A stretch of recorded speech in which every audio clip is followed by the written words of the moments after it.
All right, welcome. You are listening to the Self Help Psychic Podcast with your host, Tabitha Stitt.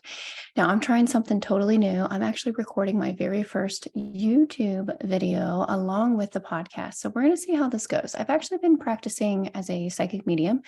I've been practicing going into even a deeper trance than what I am used to going into. And practicing, meaning I have actually connected with an instructor or a mentor who has been doing this for, I think he said, over 30 years.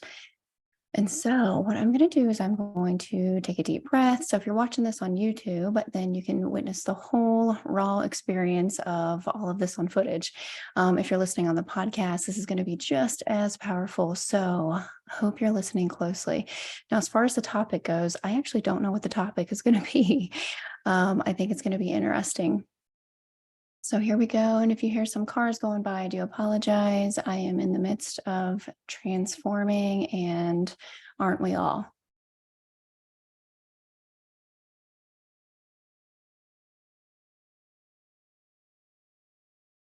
Now, going into a trance, I'm still completely aware of what's going on.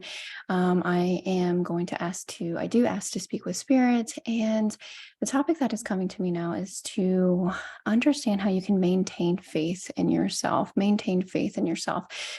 and your goals and your aspirations and your dreams and all of these things that you have in your mind and your heart and your soul.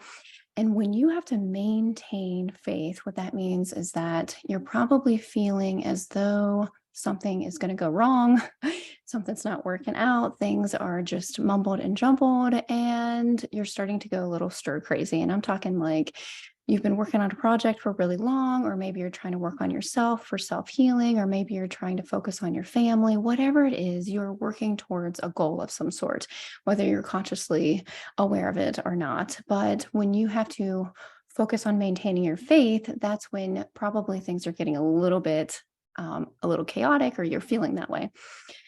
And so, let's see where we want to go with this. So, maintaining faith is believing in yourself. It is not giving up. It is seeing the results without having all of the details. And seeing comes from your mind. Seeing comes from visualizing. Seeing comes from feeling into it as well. So you can actually feel and see and experience the whole thing, the whole outcome as well with your mind, with your visualization. And so when we want to maintain our faith, this is stemming back to our roots, and that we don't want to give up on ourselves. We don't want to give up on our projects and our goals, especially if they come from the heart and the soul. And so, how can you maintain faith? How can you maintain faith? How can you sustain this sense of believing when all else seems to be failing? And I think this topic has been brought up just now because I'm in the midst of like going and going and going with my business and with what I'm trying to do. And perhaps you feel the same. And it's like, no matter what you're doing, it's like you're taking 3 steps forward and then 20 steps back, 3 steps forward and then 10 steps back. And it's almost like all of this is, it feels like it's not working against you, but it's almost like what you're doing is not really coming out. It's not rolling along. It's like you're doing all of this, you're doing everything right. You are maintaining the faith because you haven't given up, right? But it's also like, where do you stop? Do you stop? Is this a failure? Do you keep going? And I share this with you because I'm human as well, and you are as well, and it's all an experience, right? And I'm learning to observe myself, not necessarily in this moment, but now that I said it, I am, and which throws off my flow a little bit, but that's okay. Um, the more that you observe yourself, the more that you take yourself out of the midst of the chaos, the more that you can allow yourself to experience what you're experiencing without letting it overcome your entire being, without letting it become so overcoming. Sometimes when you're feeling stressed, for example, and it's like you're trying to maintain control, and yet at the same time, you feel like you're going crazy. And it's like you want to have patience with those that you love, with the project, with the moment. You want to have patience, and you're like holding it all in. and you feel like you're going to burst from the inside out. And this is actually what I talked about earlier as well, with someone else close to me. But I feel like I'm all over the place. But I feel like what this is all about is just recognizing that you're a human, just like everyone else.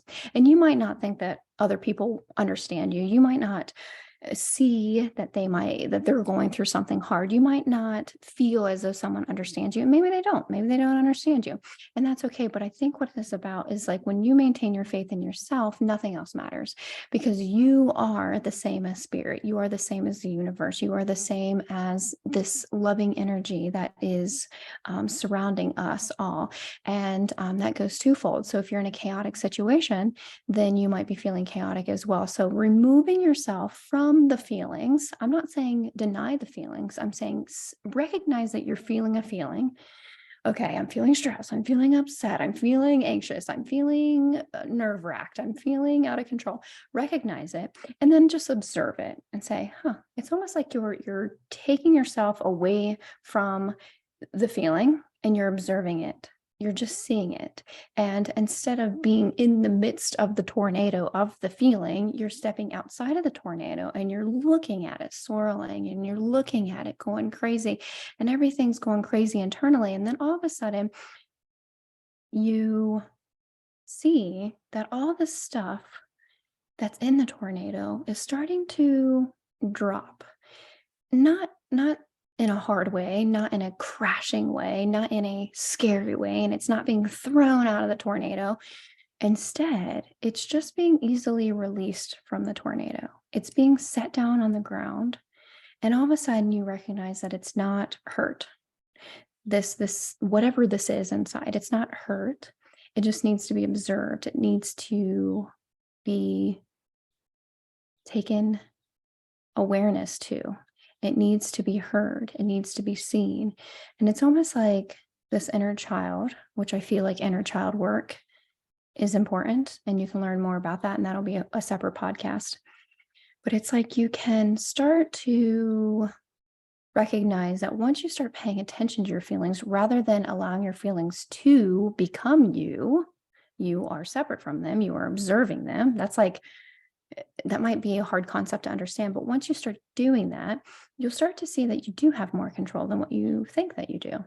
And I say this, and it sounds like I'm saying this as if it's so easy, and it will become easy, maybe not at first, but it will become easy the more that you observe your feelings, the more that you observe your situation, the more that you take yourself out of the midst of the tornado and the chaos and just set yourself on the outside and know that you're safe. And that tornado is not going to get you because your energy, you're infinite, and you're not really this physical body that we are housed in. Instead, you're just observing it.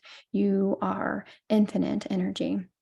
And so that's how you maintain faith in yourself when things become chaotic, is you just recognize that you are the same as one. We're all one. You are an infinite source of loving, healing energy, and you are separate from this physical body. Yes, this is your physical body, and that you want to take care of it in that sense. But ultimately, like, for example, when we pass on, or when we die, or when we move on, or go to heaven, or however you want to think of it, it's like you're not really this physical body anymore, because your spirit and your soul is still dispersed out into the world. It's still there.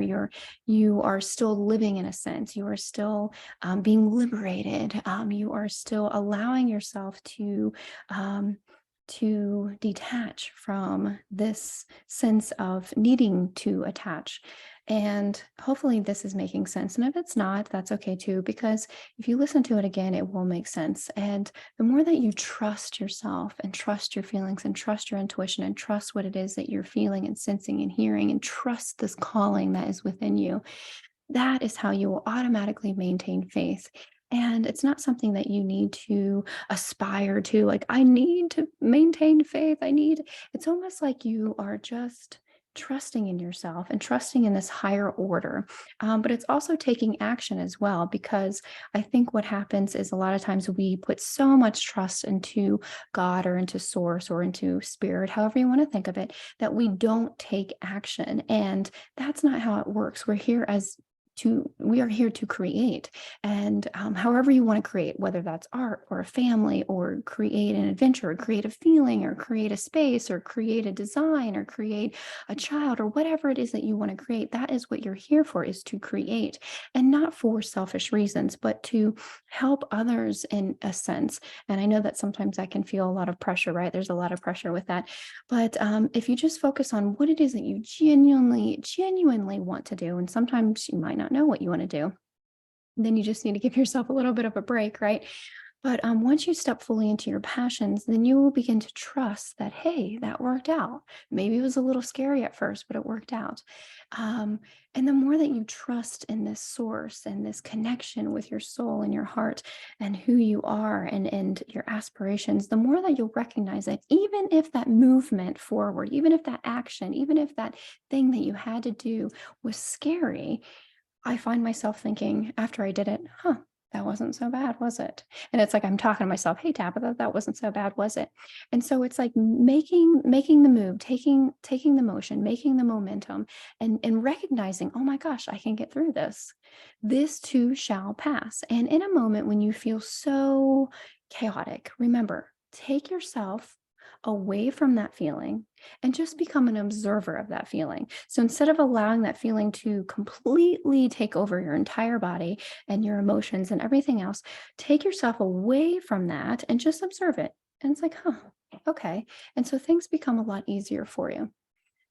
And that is how you maintain faith, especially when things feel a little discouraging and a little upsetting, but you continue and you trust in your action, whether that action is to keep moving forward, or that action is to rest, or that action is to let go, or that action is to speak your thoughts in your mind, or that action is to put yourself in a position where you are pushing yourself. Whatever that action is, just trust it, because no matter what, you're going to learn from it. I don't really believe in mistakes necessarily. I feel like they're just a learning moment. You can think of it as a learning moment. As long as you have good intentions, I think that mistakes aren't really mistakes. They're learning moments, and you move forward. And that's how you build up your confidence as well, is taking action and then reflecting on it and then taking another action to keep moving your energy. And that is how you can continue feeling faithful in yourself. So I do hope this was helpful for you. And this will be interesting to watch once I post this on YouTube as well. So, bless you. And I always say that to trust in yourself, take action, and trust in the process as well.